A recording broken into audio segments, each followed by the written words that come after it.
All right, here's the story. I started doing stand-up comedy when I was 14. I'll never forget the first time I was on stage. The guy that introduced me was a guy named J.T. Newton. I'm 47. I can close my eyes and remember the introduction like it was yesterday. It went like this.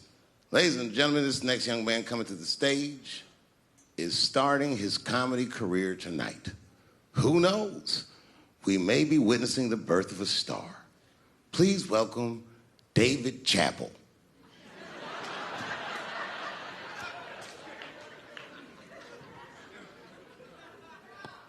From the first time that I ever held a microphone, I was sure this was it. I knew I was home. I knew I had found my thing. And my God, man, I was a child. I got good. Matter of fact, I was good from the moment I started. And I'm not saying this to be a braggart. I'm telling you the truth. These old niggas was in awe of me. How is this little boy so poised? They used to say. I was. I mean, you know, I got better, but it started out good. About a year into it, when I was 15 years old, I had written a joke during the AIDS epidemic about having a Goodyear condom. Something, I don't even remember the joke. Something about an industrial strength condom by Goodyear. I just remember all the comedians really liked that joke. And there was an older comedian. And he came to me one night after the show, after he saw the joke, and he said, listen, I got an audition at another comedy club, and I was wondering, do you mind if I do that joke? I just want to borrow it. Now, I'm a kid. I don't know any better. I'm like, borrow it? Well, I guess, sure, if it'll help your career. I let him do the joke. And then weeks later, I was waiting to go on in a comedy club, and he went on before me, and he did the joke. And after the show, I pulled him aside, and I said, hey, man, I don't mind you borrowing my jokes, but you gotta give them back. He said, oh, I forgot to ask you. He goes, let me buy that joke from you for $50. And I said, man, I'd do it, but I'm just starting out. I need all the material I can get. The idea being that the more material I can accumulate, the faster I'll be able to make money for my work. I said, I can't do it. I want my joke back. I'll never forget this. Remember, I was a 15-year-old child. This guy was a grown-ass man. He stood up over me so I could see how big he was. And he said to me, really? I can just take it. And he did. I got scared because I was a child. But I never forgot that. I never forgot that. I was 15 years old. I'm 47 now. I think about this guy all the time. When I look at my own kids and I see how young and innocent they are, I can't believe someone did that to me. And I don't think about it every day because that was the worst thing that happened to me. I think about it every day because that was the first time that someone ever did that to me. But in my career, it has happened many, many times since, where someone would intimidate me or scare me and take something that I believe was mine. I'll tell you another story. Now I'm 18 years old. I'm living in New York City, and I just finished my first road tour, which was a very difficult tour. I'll spare you the details. Now I'm back in New York, but my rent is paid, thank God. And I have $60 to my name, and a woman that I had met in Pittsburgh, a bad Dominican bitch,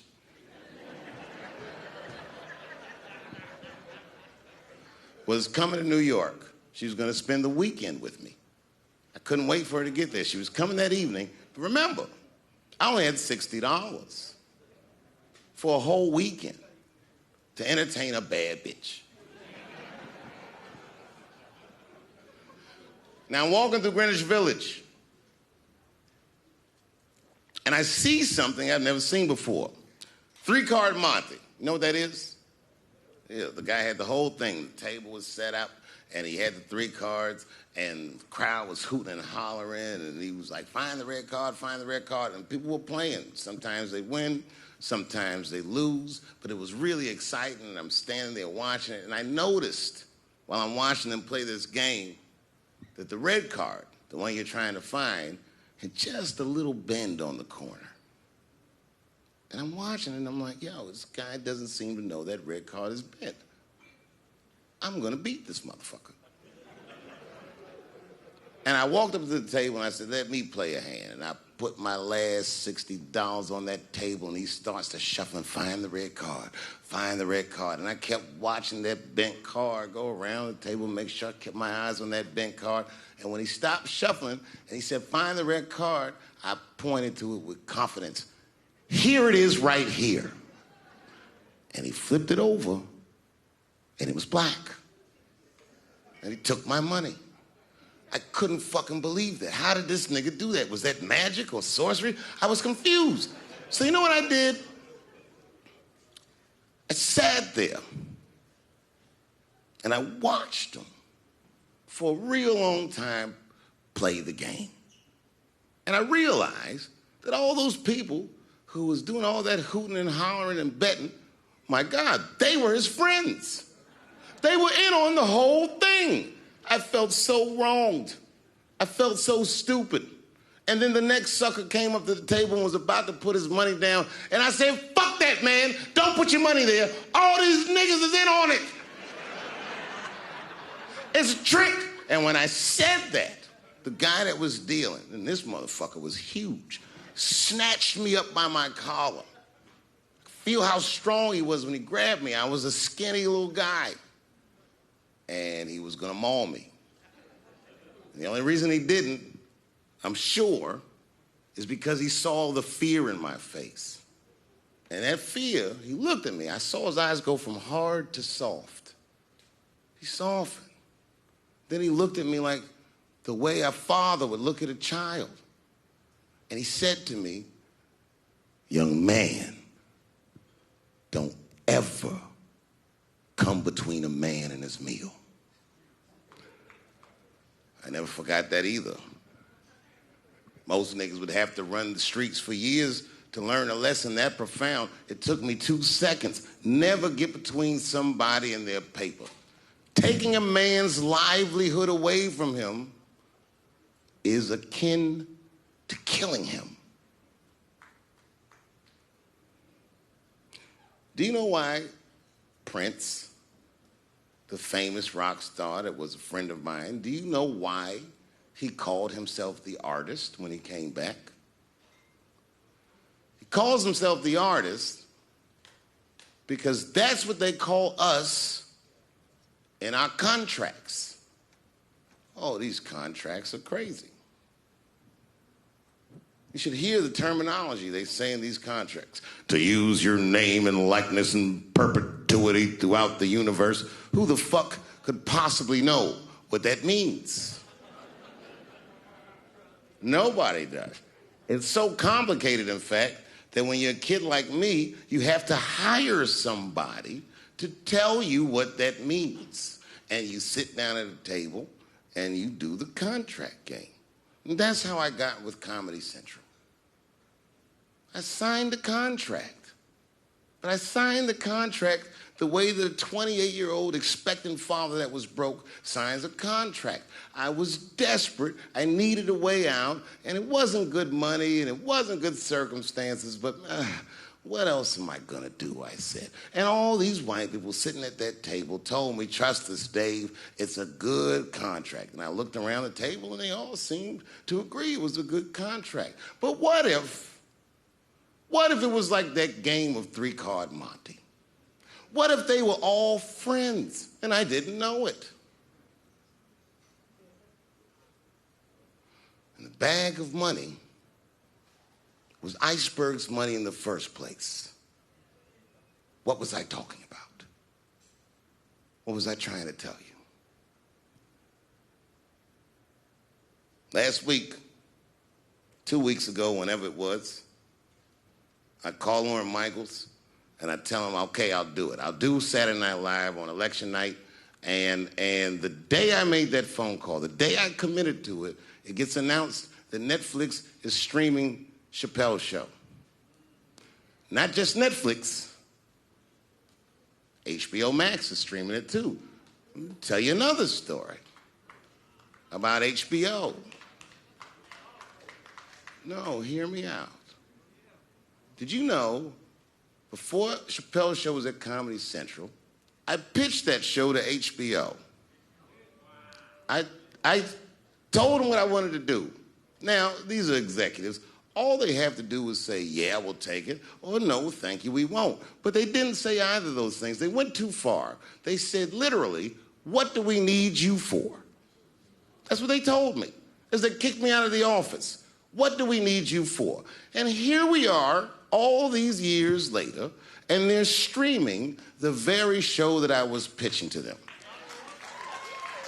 So I'm asking them, what do you need me for?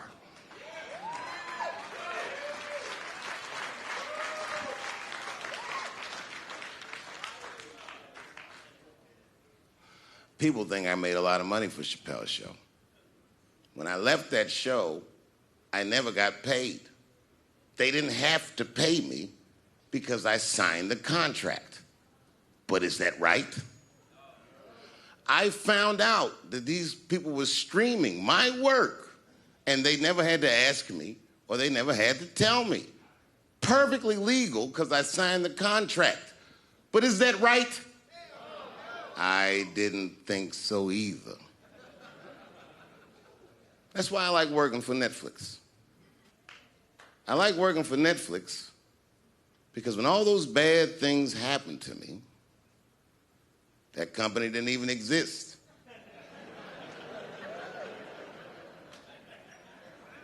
And when I found out they were streaming Chappelle's show, I was furious. How could they not know? So you know what I did? I called them and I told them that this makes me feel bad. And do you want to know what they did? They agreed that they would take it off their platform just so I could feel better. That's why I fuck with Netflix, because they paid me my money, they do what they say they're gonna do, and they went above and beyond what you could expect from a businessman. They did something just because they thought that I might think that they were wrong. And I do. I think if you are fucking streaming that show, you're fencing stolen goods. They stole that from me. They just took it. And I'm not up here trying to tell you guys that I believe that Comedy Central gave me a raw deal just because I'm black.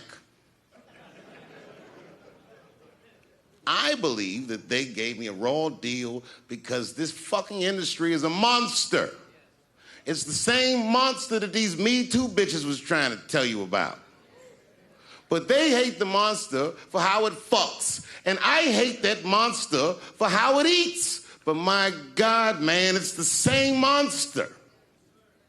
When I quit the show, all my friends would say, well, fuck them, Dave. Why don't you just do Chappelle's show at another network? Yeah.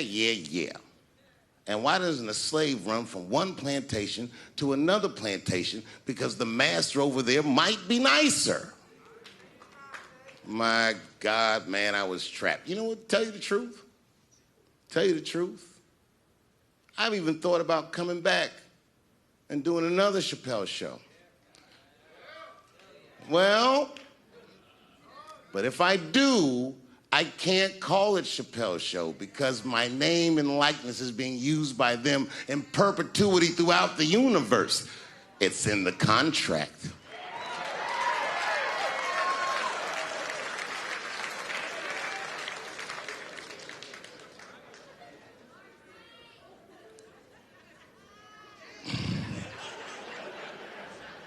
You're not supposed to do this in my business. I'm up here doing something that nobody else in this business has the balls to do. I'm telling you something that you need to know. I'm trying to explain to you what you're seeing. You don't understand what you're seeing. I am publicly flogging a network. And I know that this network niggas, they watching me and they saying, why are you doing this so publicly? Doesn't feel good to be flogged publicly. Oh, believe me, I know. I know exactly how that feels. When I quit my show, they said I was crazy. What was crazy about it? I just didn't want to do it anymore. They said I smoked crack. That's impossible. I was a devout Muslim. I didn't smoke or drink. But I do now, bitch, because you ruined my fucking life.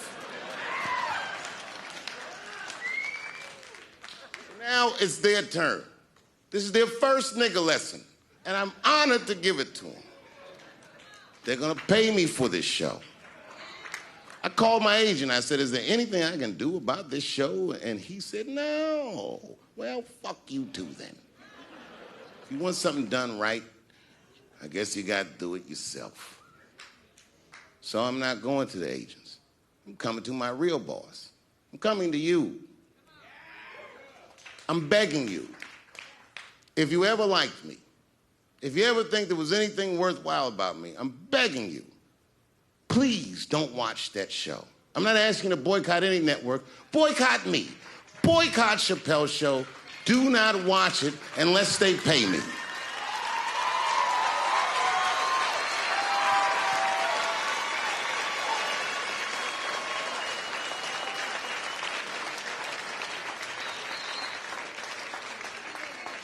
If you're a shareholder at Viacom, then I'm talking to you. Because all that shit that they do to us, well, they do everything for their shareholders. That's what they told me. So if you're a shareholder in that company, tell them it's wrong. And if you don't believe that it's wrong, then fuck you too. You should know what's in the hot dogs you eat. Now, there's probably a bunch of people at Comedy Central and Viacom and all these places that have no idea what I'm talking about. They've all either quit or been fired or got Me Too'd or something. Them niggas is gone. And there's a whole bunch of new young people there, and they're probably looking like, what is he talking about? They may not actually know what the fuck happened to me. So I'll tell you what I'm talking about. Go downstairs to your accounting department, open the books, see what that show made, and look at what you paid me. That's exactly what I'm talking about. You're going to pay me.